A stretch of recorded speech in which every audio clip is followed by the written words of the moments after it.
Magandang umaga sa inyong lahat. Ako nga po pala si Gemini Gayon mula sa College of Education, Mayoryang Filipino, pangalawang level. Ngayon na ay matutunghayan natin ang paano nga ba o ano nga ba yung paniniwala ng mga Ifugao noon sa kung paano nilikha ang mundo. Ang tawag rito ay ang paglikha, alamat ng Ifugao. Simulan na natin. Ang paglikha, alamat ng Ifugao. Sa simula, nilikha ni Kabunian ang mundo, ngunit kanyaring sinira ito kasama ng mga tao dahil sa labis nilang pagkamakasalanan. Samantalang, si Muntalog, ang Diyos na nagtuturo ng lahat ng kaugalian at paniniwala ng mga Ifugao, ay nagkaasawa kay Muntinig, isang Diyosa. Sa kanilang pagsasama ay isinilang sina Bugan at Wigan, na may taglay na pambihirang kapangyarihan. Hindi lamang ordinaryong kapangyarihan, kundi higit pa rito. Dahil ginagabayan sila ng mga Diyos at Diyosa. Si Muntalog ay nasa langit.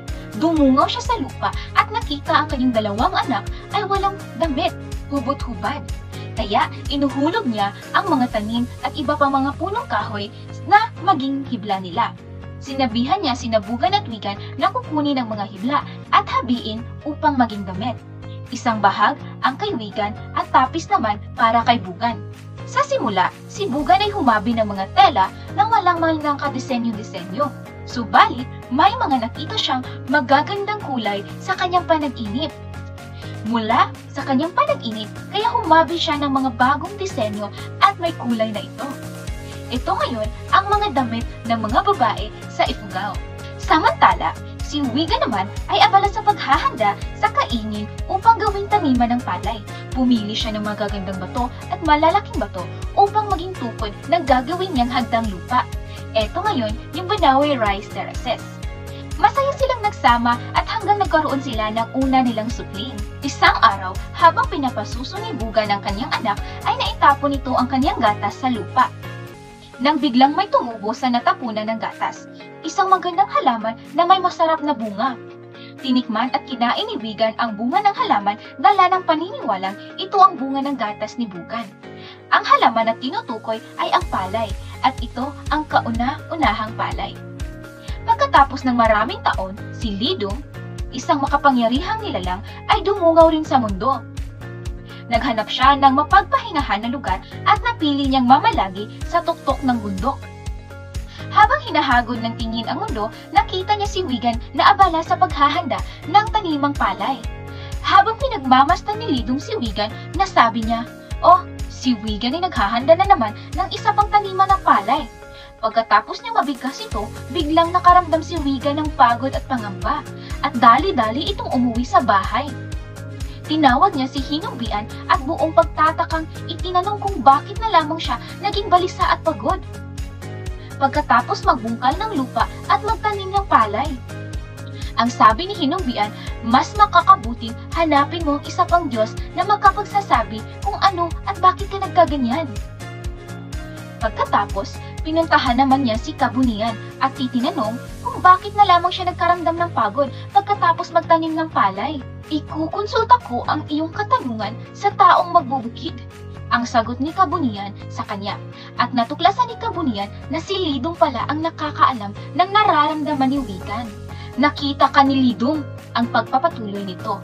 At ayon kay Lidong, lagi kanyang nakikitang nagsasaka ng iyong palayan. Lagi kang nagtatanim at nag-aani, subalit wala kang isa man lang na ginawang paghahandog sa amin na iyong mga Diyos, ang pagpapaliwanag nito sa kanya. Kaya inutusan ni Kabunian si Hinungbian upang bumaba sa lupa at sabihan si Wigan na mag-alay ng sakripisyo para sa kanyang mga Diyos. Simula nang malaman ito ni Wigan ay naghanda siya.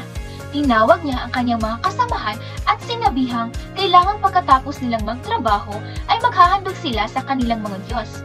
Kaya pagkatapos ang kanilang trabaho, sa palayan ay nagtipon-tipon sila sa bahay ni Wigan at naghanda ng mga alak. Tinawag nila ang iba pang kapitbahay at nagkatay sila ng manok.